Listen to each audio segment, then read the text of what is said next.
Bessiata Dishmaya, Beshem Hashem Naaseh Ben Etzliach, Shalom Aleichem Uvracha. On se retrouve pour commentaire de la parashat Béar selon le Chafetz Chaim.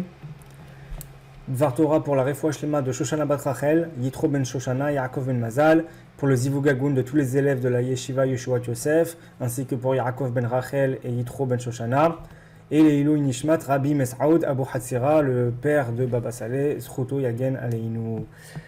Donc on commence. Nous dit le Chafetz Chaim Akadosh Rabbi Israël Meir Cohen Zecher Tzadik Vekdosh Livracha. Si ton frère vient à déchoir, si tu vois sa fortune vaciller, soutiens-le. Les livres sacrés rapportent que le tribunal céleste interroge chaque homme après sa mort sur sa pratique religieuse. Il sera très embarrassé quand on lui demandera s'il a soutenu son frère qui était dans le besoin. En effet, au cours de son existence, il lui est certainement arrivé d'éconduire un pauvre qui était venu tout honteux solliciter un emprunt et qui, après avoir essuyé un refus, est reparti chez lui la tête basse et le cœur brisé. Quand les enfants de ce malheureux ont vu leur père revenir les mains vides, ils ont sûrement poussé des cris amers qui se sont élevés jusqu'au ciel et ont éveillé la tribu de la justice. À plus forte raison, si les petits sont tombés d'inanition et les plus faibles sont tombés malades à cause de leur sous-alimentation, le tribunal céleste dira à l'homme qui a refusé le prêt « Regarde les malheurs que tu as causés par ta cruauté ». En revanche, celui qui aura accepté de lui prêter de l'argent pour qu'il puisse nourrir sa famille sera comblé de bénédictions pour avoir respecté le commandement « Soutiens-le ». Donc là, on a un petit détail dans Maaseh Meler. Rashi explique « Soutiens-le, ne le laisse pas tomber car il sera difficile de le relever. Renforce-le dès qu'il commence à tomber. C'est comparable à la charge d'un âne. Tant qu'elle est sur son dos, on peut l'attraper et la remettre en place. Une fois qu'elle est tombée, il est impossible de la remettre en place. De même, il faut aider le pauvre avant qu'il ne s'effondre. C'est le sens du verset dans Tehillim. Heureux celui qui agit intelligemment à l'égard du pauvre. C'est vrai que c'est très intéressant parce que souvent, là on parle d'un prêt et on n'a pas tous ces capacités de prêter de l'argent, surtout des grosses sommes d'argent pour nourrir des familles. On n'est pas tous... on n'a pas tous les moyens, et même ceux qui ont les moyens, pour ceux qui ont de l'argent pas très cachère, c'est pas non plus très conseillé. Mais bon, enfin après vous me direz, vaut mieux qu'il dépense son argent pas cachère dans des mitzvot plutôt que dans des avérots. Ça, par contre, c'est incontestable, mais puis à l'arrache, je sais même pas si on a le droit d'utiliser de l'argent volé ou escroqué comme ça. Enfin, c'est une question. En tout cas, le prêt c'est une chose, mais la tzedaka, la charité, donner quelques petites pièces, donner un petit billet pour ceux qui ont les moyens, c'est une mitzvah très importante. On dit d'ailleurs que la tzedaka sauve, la tzedaka matzir mimavet, la tzedaka elle sauve de la mort. On dit des fois si quelqu'un a eu des décrets dans le ciel de mort, qu'il aurait dû mourir, mais le fait qu'il ait donné une pièce, qu'il ait donné une pièce à quelqu'un de bon cœur, hein, ou pas de bon cœur, je sais pas, peut-être il a donné mais pas de bon cœur, j'en sais rien. En tout cas, le fait qu'il ait donné la tzedaka, ça peut lui effacer un décret de mort, ce qui fait qu'il aurait dû mourir, il ne sera pas mort parce qu'il a donné la charité. Et on voit que justement, non seulement on se sauve soi-même, entre guillemets, mais en plus on sauve les autres. Alors bien sûr, normalement, il y a l'obligation de donner à n'importe quelle personne, au passage même un non-juif, si on sait que ça va faire Kiddush Hashem. Mais des fois, il n'y a pas marqué non-juif sur la personne de toute façon. Mais maintenant, vous savez que c'est un non-juif qui vous demande. Si vous savez qu'en lui donnant... Parce que vous êtes habillé comme un juif, vous ressemblez à un juif, sûr que si vous ressemblez à un goy, c'est difficilement qu'il touche Hachem. Mais si vous êtes un juif religieux, et vous savez que donner cette pièce à ce goy, ça va éveiller une bonne image du peuple juif, il va vraiment avoir... bref, qui touche Hachem, c'est une halakha de le donner même. Shulchan Aruch, c'est pas moi qui l'ai lu, c'est un rav de la yeshiva, de la Yeshiva Yeshuot Yosef qui m'a dit que si on sait que dans Shulchan Aruch ça marque que si on sait que donner la tzedaka à un goy maintenant ça va faire Kiddush Hashem, c'est une halakha qu'il faut donner. Il faut donner pour Kiddush Hashem forcément. Donc maintenant, passons maintenant ils non juifs, mais un juif maintenant n'importe qui ici en Israël par exemple qui vient vous demander de l'argent, c'est important de lui donner. C'est important de lui donner à toute personne qui vient demander. Et certes, des fois on se dit ouais mais lui c'est un ivrogne, lui c'est un drogué, lui c'est ci, lui c'est là. Alors bon maintenant si vous le voyez avec des bières à la main qui vous demandent de l'argent, je pense que, moi je suis personne pour vous dire donnez pas, mais moi en tout cas je donnerai pas, ça c'est sûr. Maintenant une personne lambda, vous savez pas, ça se trouve elle est juste hyper fatiguée, ça se trouve vous savez pas quoi. Et on est censé juger Kol Adam le Kapsrout. Donc de toute façon, vous voyez quelqu'un, vous demandez de l'argent, il a une tête d'ivrogne. Si vous n'avez pas de preuve évidente que c'est un ivrogne, bah, vous devez lui juger le Kapsrout. Non, c'est un juif qui a besoin d'aide et peut-être qu'il a faim et soif. Je vais lui donner de quoi qu'il puisse manger et boire. C'est maintenant ce qu'il va en faire avec ça. Par contre, c'est son problème entre lui et Dieu. Alors bien sûr, je vous parle en théorie, parce que même moi, en pratique, des fois, je suis là, suspicieux et tout, mais normalement, la phrase, c'est que chaque personne qui te vient, qui te tend la main, tu dois lui donner. Maintenant, combien ça, après, voilà, moi, la plupart des rabbinim à qui j'ai demandé, ils m'ont dit, le minimum, le minimum acceptable, c'est un demi-shekel. Donc, celui qui donne 10 agorotes, 20 agorotes, je pense que Minadine, Midoraïta, on va dire que voilà, t'as fait la mitzvah, t'as donné, mais le but c'est d'aider la personne et tu l'aides pas avec 10 agorotes et 20 agorotes. Donc le minimum c'est Chetzi shekel, je crois, mais le minimum vital, quoi. Après, on va dire le minag, le minag, il est donné en général un shekel, voire plus. Il y en a plein, ils donnent des 10 shekels, 20 shekels. Bon, 20 shekels, j'exagère. Quoique, moi, j'en connais que ça arrivait. Mais pas un billet, mais 2 pièces de 10, vous voyez, des trucs comme ça. Voilà, mais le minag, en gros, il tourne autour de 1 ou 2 shekels. C'est à peu près le minag. Quand je dis le minag, alors, ici en Israël, en général, quand on demande à quelqu'un, il nous donne un shekel. 2 shekels maximum. Mais sinon, un demi-shekel, c'est le minimum du minimum en général, un demi-shekel, selon la plupart des rabbinim à qui j'ai demandé. Donc, cette mitzvah de donner finalement, mais je peux pas donner à tout le monde, moi je vais finir pauvre aussi après.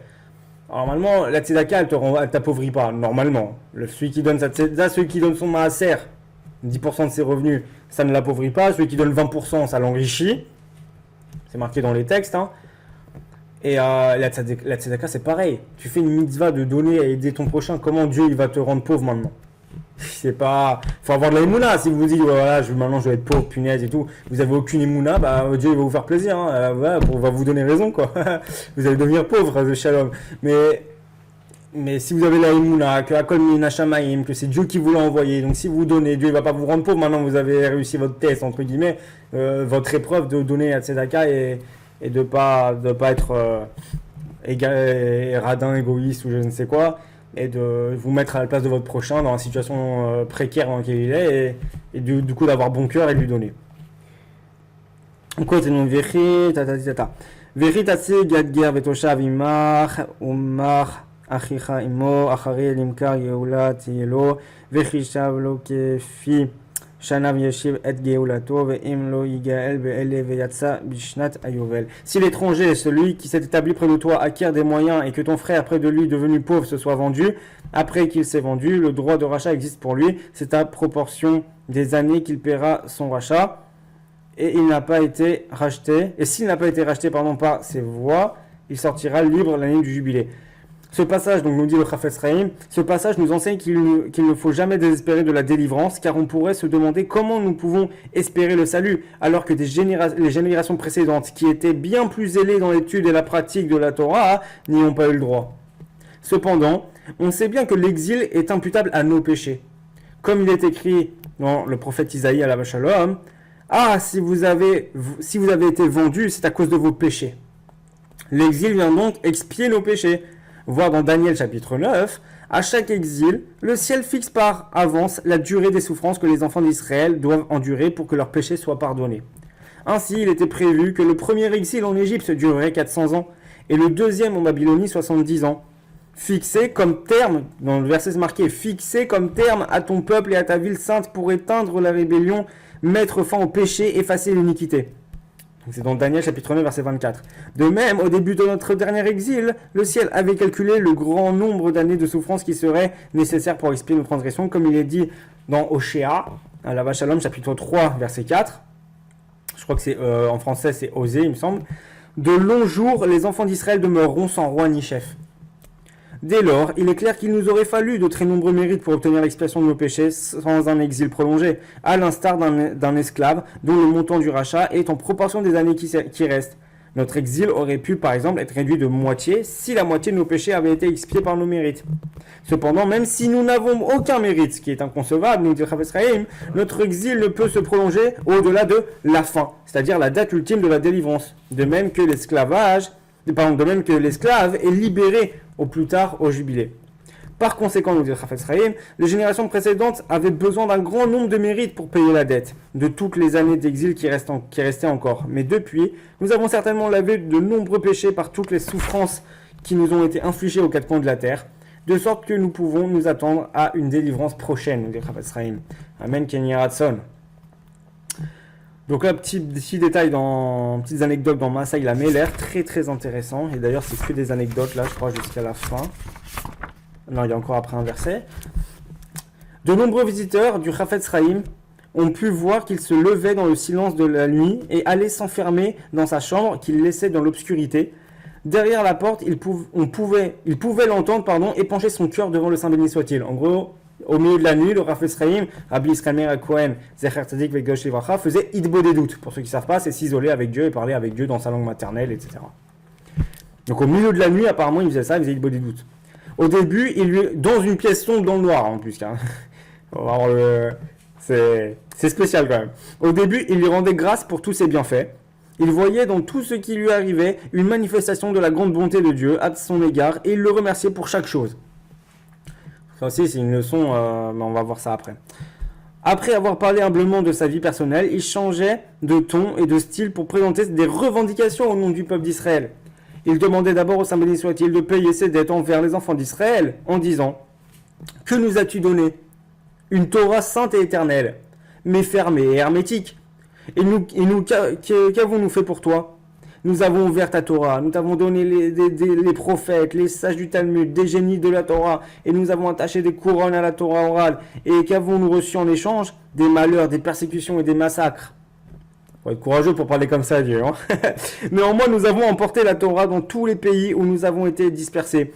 Dans tous nos lieux d'exil, nous l'avons sauvée des mains de nos ennemis. Aujourd'hui encore, nous la portons et nous y tenons fermement. Combien de temps devrons-nous encore attendre ? Jusqu'à quand ?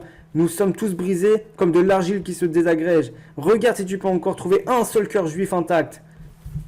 Supplication très, très poignante quand même. Hein.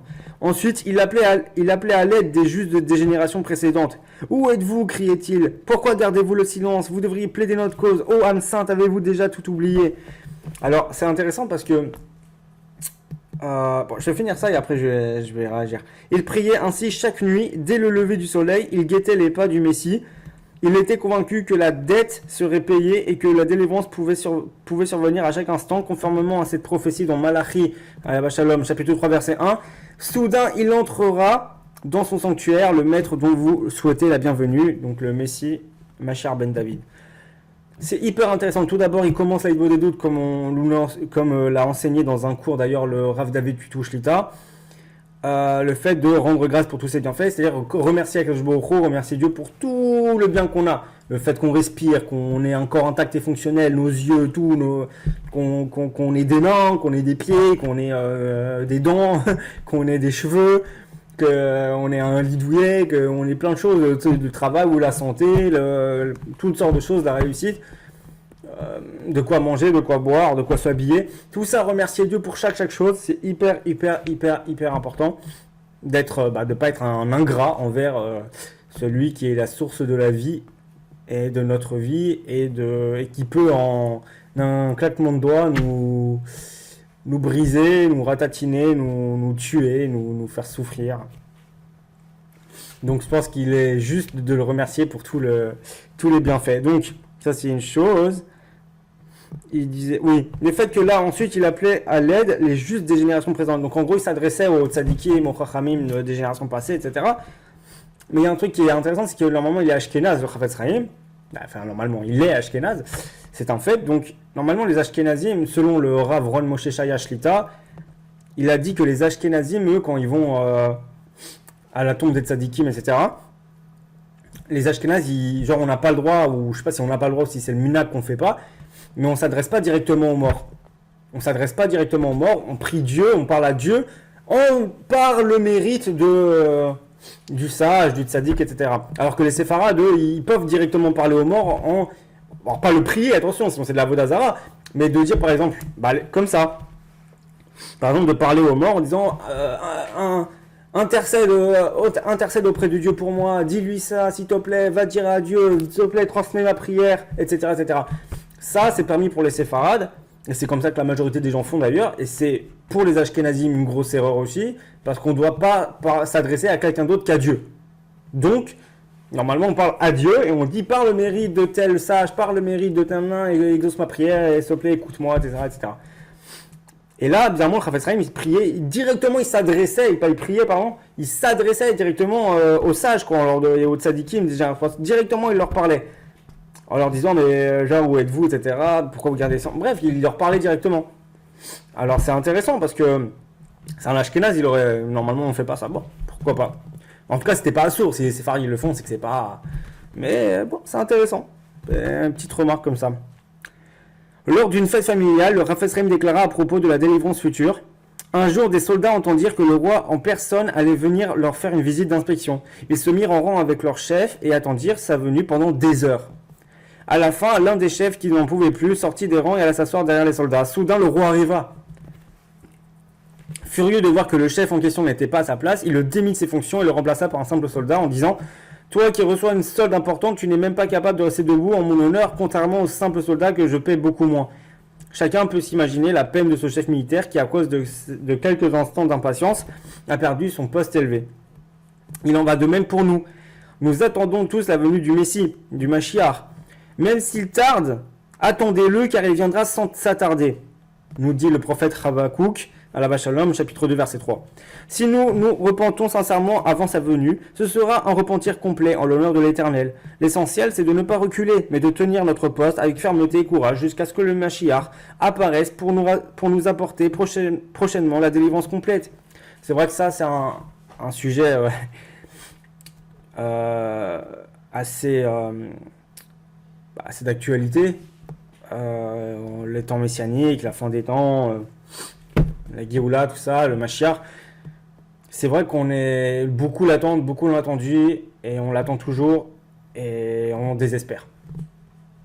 Et là, on nous dit, et d'ailleurs, de toute façon, avec le Rav, quand on côtoie le Rav Ron Moshe Shayashlita, on peut pas désespérer, parce que le Mashiach, c'est tous les jours Mashiach. Mais c'est vrai que la plupart des gens, comme des mortels, ils ont oublié le Mashiach, ce qui est chaval et ce qui est grave, parce que justement il y a un but de repentir, de tchouva avant. Quand le Mashiach vient, c'est foutu, quoi.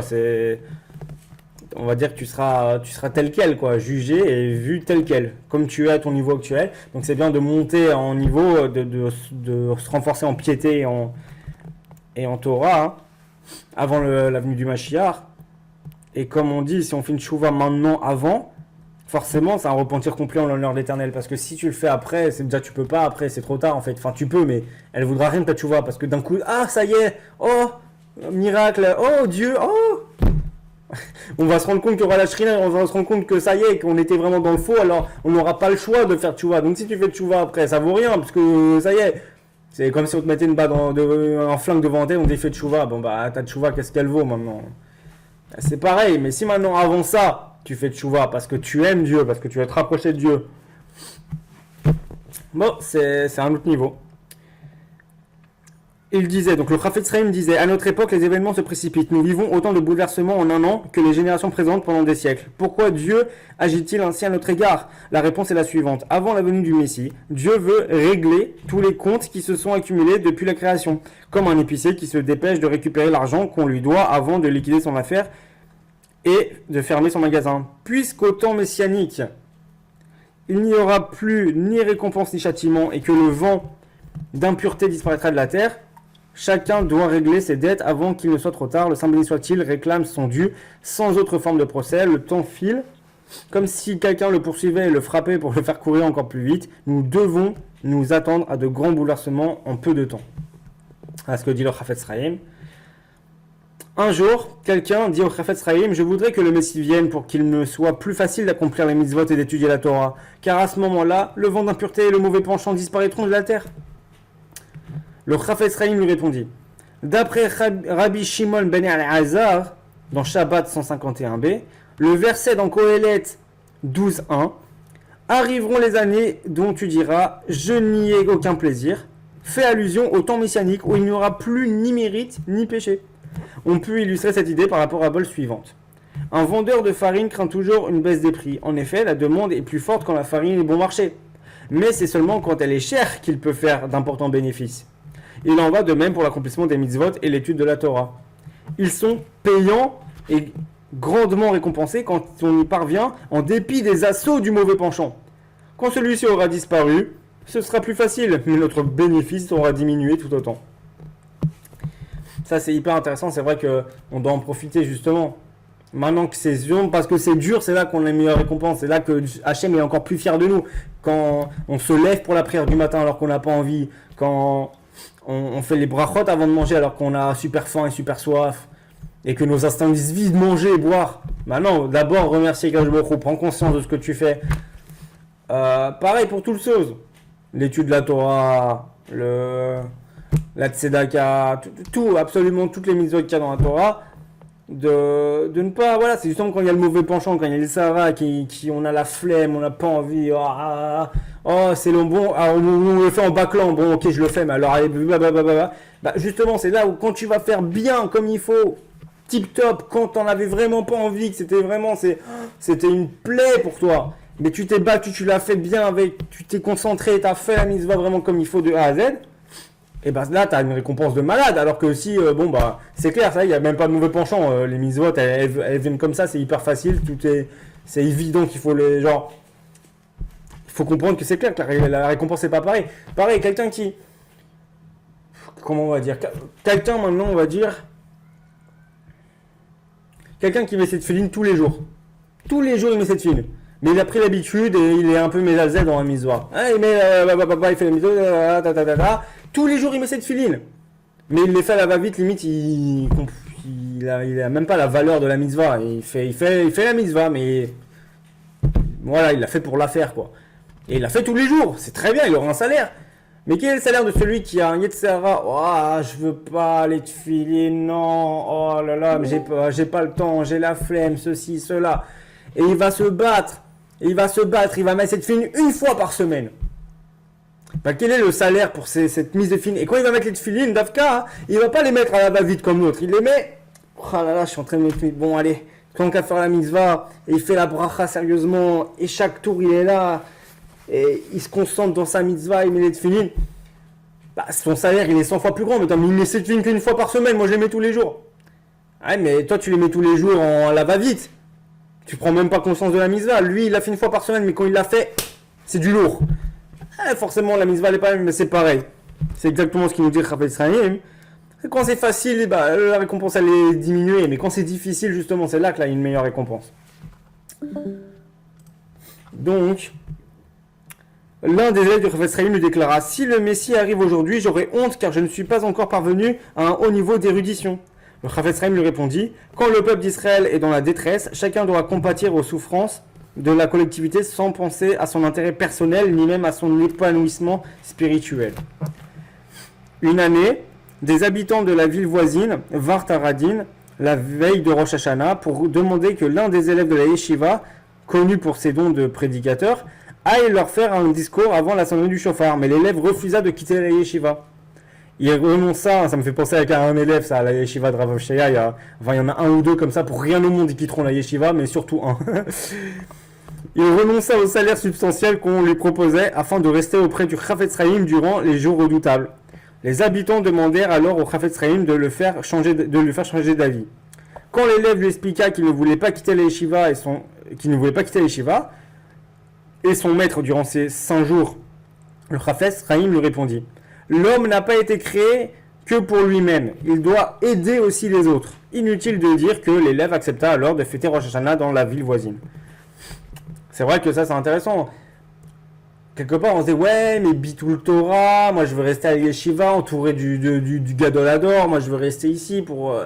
On se dit bah voilà mais non, apparemment selon Chafetz Chaim, il n'y a pas Bitul Torah, je sais pas quoi, même pendant Rosh Hashanah, t'en fous, tu quittes ta Yeshiva et tu vas là-bas au village voisin où il y a des juifs qui demandent. C'est même pas vas-y de toi-même maintenant parce que là-bas c'est sympa. Non. Là-bas, les juifs de la ville voisine, ils demandent de la Torah, ils demandent à Bachur Yeshiva qu'il leur fera un beau discours parce qu'ils veulent pour les fêtes, ils veulent vraiment, ils demandent de la Torah. Quoi, toi, tu vas refuser parce que toi, t'as pas envie de quitter tes 4 murs et t'as envie de rester dans ton livre, alors qu'il y a des juifs dehors qui demandent de la Torah et qu'il n'y a que toi qui peux leur donner parce que Chafetz Chaim il est occupé, il a d'autres choses à faire peut-être, voilà, tout simplement. Et alors, et puis il doit faire tourner ses yeshivas, il peut pas commencer à aller n'importe où à faire du tourisme. Hein. Donc, et puis c'est toi qu'ils ont demandé parce qu'apparemment t'es quelqu'un de connu pour. Ah, c'est simple. En plus ils te demandent toi.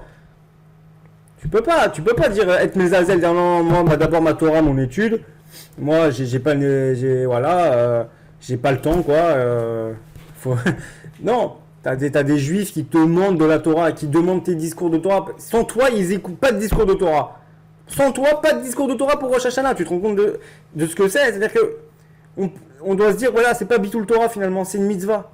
Et pour la mitzvah, tu vas à la ville voisine, tu quittes ta yeshiva pour la fête et tu vas à côté voir ce groupe de juifs qui t'ont demandé. Et même s'ils t'ont pas demandé, tu sais qu'il y a une communauté de juifs qui ont rien contre la Torah. C'est une petite communauté de juifs, mais c'est une petite communauté. Ils n'ont pas vraiment ils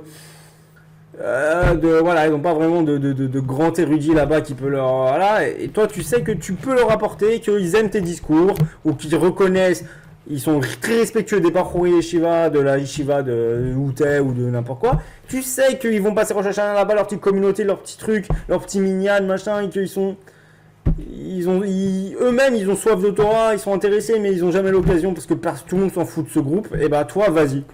De toi-même. Parce que c'est une mitzvah, c'est Zikouï Rabbi, mais c'est des gens, c'est des juifs. Et toute la Torah que tu peux leur apporter, c'est énorme. Déjà, même si ton discours il est pas intéressant, même si tu t'es embrouillé, même peu importe quoi, même si en fait ton discours il est nul, et t'as fait de l'improvisation pourrie, enfin franchement c'était pas ouf, mais pendant ces 10 minutes, 20 minutes, une demi-heure, une heure que t'as parlé, et que les gens t'ont écouté, le Chafetz Chaim dit à quel point le salaire, tu te rends pas compte, quoi, comment tu peux être mezalzel dans tes trucs, même si on s'en fout ton discours il était nul ou pas. La conséquence c'est quoi? C'est que pendant tout le temps que t'as parlé, même si c'était nul, même si on n'a rien compris, même si c'était... Peu importe, les gens t'ont écouté. Et comme tu parlais, ils t'ont respecté, donc ils n'ont pas parlé les uns les autres, ils t'ont écouté. Ils comprenaient rien, ça les a... Même il y en a, ils sont endormis, c'est pas grave. Pendant le temps que t'as parlé, les gens n'ont pas fait la shonara, tu sais ce que c'est énorme. Tu vois, donc de toute façon, même si ton discours il est mieux, peu importe quoi, dis-toi que rien que le fait que tu vas parler maintenant et que du coup les gens vont t'écouter ou s'endormir, bah au moins pendant ce laps de temps-là, ils n'auront pas fait de la shonara. C'est énorme, c'est un des péchés les plus répandus aujourd'hui de nos jours et même depuis longtemps. C'est entre autres aussi à cause de Sinatrinam, c'est aussi la shonara, c'est inclus dedans, qu'il y a eu le deuxième temple qui a été détruit et que le troisième n'est pas reconstruit. Le lashon hara, c'est un péché très grave qui tue celui qui le fait, celui qui écoute, celui et ceux qui écoutent et ceux qui sont concernés. Donc c'est un péché très très très grave et le plus répandu, le plus facile à faire, le lashon hara, c'est un fléau. Et toi, parce que tu as fait un petit Dvar Torah pendant ces quelques minutes, cette heure, ou peu importe le temps que tu as parlé, les gens n'ont pas fait la shonara grâce à toi parce que tu parlais, même si c'était pas intéressant, même si, peu importe, t'as sauvé, tu te rends pas compte, t'as sauvé le peuple juif. Ce temps-là où les gens n'ont pas fait la shonara parce qu'ils t'écoutaient, c'est un truc de fou. Donc voilà, c'est pour dire à quel point c'est bien l'étude de la Torah, c'est bien de s'enfermer entre 4 murs dans une yeshiva, mais c'est bien aussi de sortir vers les autres et de transmettre la Torah et de donner de faire justement ce pas vers l'autre, parce que justement c'est aussi en faisant de nous-mêmes des pas vers l'autre que l'autre il va commencer à se rapprocher, à faire tchouva, à se renforcer en Torah, parce qu'il verra qu'on s'est intéressé à lui, qu'on n'était pas mezalzel, ouais moi je suis religieux, moi hein, et vous êtes des rats. Non. Alors il y en a qui me diront ouais toi tu parles mais on sait très bien que t'es hyper dur toi avec les gens. C'est vrai que je suis très très dur des fois avec des gens, mais en général c'est des gens qui ont eux-mêmes été pas très courtois avec moi. Sinon en général les gens ils m'aiment bien, je suis quelqu'un de très gentil et au contraire beaucoup aiment bien m'écouter etc. ou même parler avec moi ou toutes sortes de choses, ou me poser des questions. Plein de gens, tous ceux qui m'entourent à l'Yeshiva, tout le monde m'aime bien à l'Yeshiva, tout le monde m'aime. Les Avrichim, les Bachurim, à part un ou deux paumés qui ont leurs problèmes à eux. Mais la plupart des gens, bizarrement, ils m'aiment tous bien, même s'ils sont pas d'accord avec mes idées, bizarrement, ils m'aiment tous parce que je suis quelqu'un de bien. Je suis quelqu'un d'aimables, d'appréciables, d'aimables. Et je m'entends avec en général tout le monde. Après, ceux qui me chargent des problèmes, faut pas s'étonner que je hausse le ton et que je me fais respecter. Je suis pas chrétien pour tendre l'autre joue. Donc, on continue. Un jour, le professeur me déclara, nous attendons la venue du Messie depuis plus de 2000 ans. Autrefois, nos ancêtres n'ont pas voulu attendre une heure de plus le retour de Moshe à la Shalom et ils ont dit immédiatement à Aaron à la Shalom, fais-nous un Dieu qui marche à notre tête. Dans Shemot 32, verset 1. Donc, et la même idée apparaît dans cet enseignement de Rabbi Yehuda ben Pazi, dans Vaikra Rabbah 5.25. Ah, Adam, à la Shalom. Si tu pouvais ressusciter et voir que tes descendants attendent 3 ans avant de consommer les fruits d'un nouvel arbre, alors que toi, tu n'as pas observé ton commandement même pendant 1 heure. C'est un clash, là, c'est une punchline. Le pauvre Adam Arishon, la vache shalom. Il se fait clasher là dans ce midrash là. Il se fait clasher durement. C'est incroyable. Je connaissais pas, je voulais le découvrir en même temps, c'est marrant. Un jour, le Raphaël Saïm déclara à des visiteurs, il ne fait aucun doute que nous sommes à l'époque pré-messianique où devrait se réaliser cette sinistre prophétie dans Amos, à la vache shalom, chapitre 9, verset 10. Par l'épée mourront tous les pécheurs de mon peuple. Violent. Selon le Zohar, ce décret a été remplacé par l'épreuve de la pauvreté, comme il est dit dans Tzfania, à la vache shalom, chapitre 3, verset 12. Je laisserai dans ton sein un peuple humble et pauvre. Ce nouveau décret est inéluctable. Que ceux qui sont riches aujourd'hui ne s'imaginent pas qu'ils conserveront leur fortune. L'argent sera retiré à tous sans aucun recours. Si les riches étaient intelligents, ils pourraient maintenant encore soutenir davantage les institutions religieuses et charitables. Ensuite, ils regretteront de ne pas l'avoir fait, mais ce sera trop tard. La guerre de l'impureté contre la sainteté n'a jamais été aussi acharnée. La raison est très simple. Toute chose se renforce avec la dernière énergie avant sa disparition finale. Comme une bougie avant de s'éteindre, comme la nuit noire avant le lever du jour, l'impureté résiste avec ténacité à la fin de son existence. Proche est le jour où le vent de l'impureté va disparaître de la terre, et c'est pourquoi elle met ses dernières forces dans la bataille. C'est vrai que plus on descend dans les générations, plus ça craint. Plus le Sahara est grand, plus ça part n'importe comment. Mais c'est parce que justement, plus on s'approche de la fin, plus le temps avance, plus on s'approche de la fin. Du Mashiach, etc., de la fin des temps. Et donc forcément, le mal se déchaîne. Et nous, on doit résister, on doit faire le maximum pour tenir.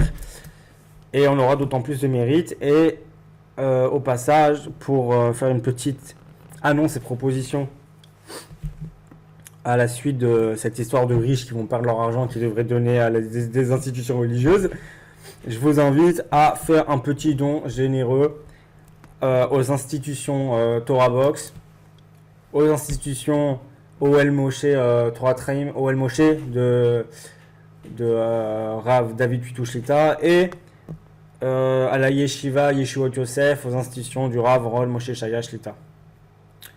Vous soutiendrez la Torah.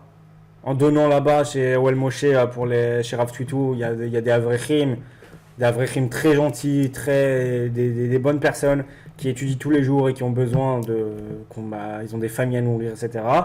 Et voilà, il faut que si vous pouvez les aider, etc. C'est grande mitzvah. Pour la Yeshiva Yeshuot Yosef, Yeshiva qui forme des balais de Shuvah, des gens qui essayent de se renforcer en Torah, qui reviennent de loin, qui essaient de se renforcer. Et d'anciens élèves qui deviennent des érudits, Baruch Hashem, qui vraiment se renforcent énormément, qui deviennent des vrais tzadikim.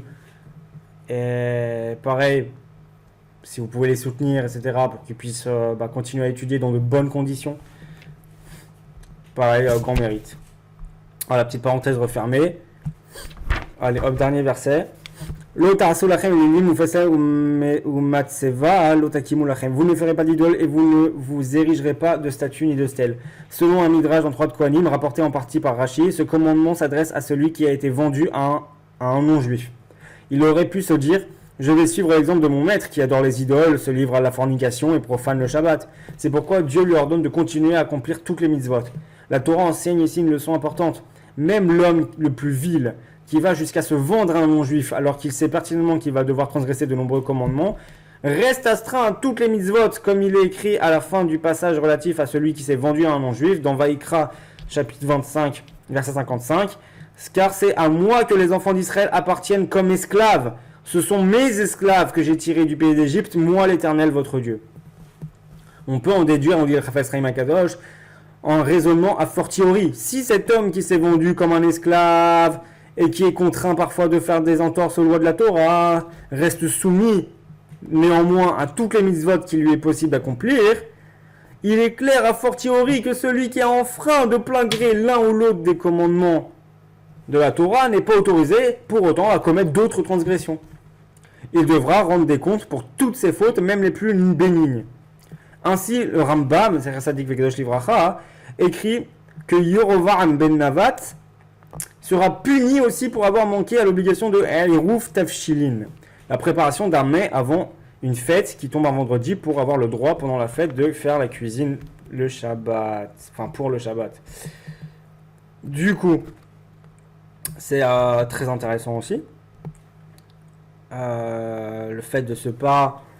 C'est pas parce qu'on est tombé dans une routine d'exil avec l'habitude de négliger les mitzvot et de négliger la Torah qu'on doit pour autant oublier qu'on est juif, on est obligé de faire les mitzvot et qu'on doit en faire le moins possible d'Averot. Pas le moins de mitzvot, le moins possible d'Averot et le plus de mitzvot possible. Mais justement, même si on est tombé dans une mentalité d'exil, de routine où on néglige les mitzvot, c'est pas pour autant qu'il faut faire le plus d'Averot possible.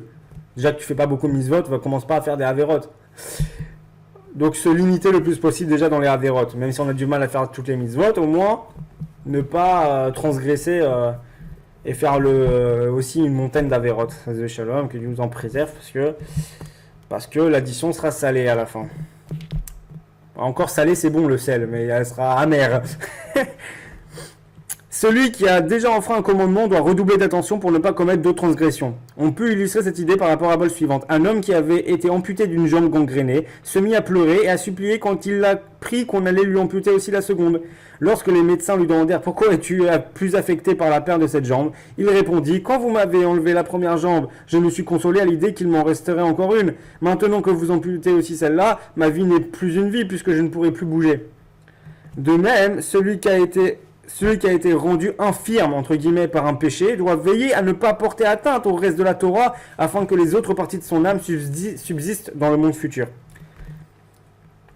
Un petit exemple comme ça, recalé à l'examen passé chez un sage de la génération précédente pour obtenir la smicha, donc le titre de rave, un jeune marié voulut se justifier en disant: je n'ai pas pris la peine d'étudier en profondeur car j'avais l'intention de servir comme rabbin en Amérique. S'il est ainsi, répliqua le sage, au lieu de te contenter de vagues connaissances sur la première partie du Yoredea, tu aurais dû apprendre l'ensemble du Shulchan Aruch, car là où il fait très froid, il faut être particulièrement bien couvert. C'est hyper marrant parce que c'est genre là où en fait là où justement la Torah est pas très élevée, là où il y a finalement un environnement malsain, un environnement de mauvaise influence, mal intentionné, de pécheurs et de fauteurs et de toutes sortes de trucs. Bah justement, c'est là qu'il faut être le plus solide en Torah et être en béton armé, blindé en Torah pour justement ne pas subir les influences extérieures. Si justement, c'est très intéressant. Donc voilà, ça c'est tout pour le Chafetz Chaim, Rabbi Israël Meir HaKohen, Zacher Tzadik Vekadosh Livracha sur la paracha de Béhar. Et donc j'espère que ça vous a plu. Prochainement, j'aimerais sortir quelque chose sur les Pirkei Avot peut-être, mais bon, Blinder, on verra. Mais en tout cas, j'espère que ça vous a plu, j'espère que ça vous a intéressé, comme d'habitude. Voilà, que Baruch Hu nous accorde le srout d'assister à l'avènement du Mashiach, du troisième temple, qu'il nous donne la force et le courage et l'envie de nous renforcer en Torah, en piété, nous rapprocher d'Akadosh Baruch Hu, etc. Qu'il nous donne la santé, qu'il nous donne la santé pour pouvoir justement le servir avec ferveur et avec efficacité, avec ardeur, avec énergie. Voilà, qu'il vienne, qu'il ait quand même, qu'il ait pitié de son peuple Israël, qu'il nous préserve tous de la guerre de Gog ou Magog, enfin elle viendra, mais qui nous préserve de décrets, de souffrances terribles qui pourraient, Chas Shalom, tomber sur nous, et qui prennent en pitié les goyim qui souffrent d'injustice et de massacres, que ce soit en Ukraine, que ce soit les Ouïghours en Chine, que ce soit toutes sortes d'êtres humains, de créatures de Dieu qui souffrent d'injustice et d'oppression, que Akash Baruch Hu leur aussi leur accorde une clémence, une miséricorde, une pitié, un avenir plus radieux. Bezrat Hashem. Baruch Adonai Olam, Amen, Amen.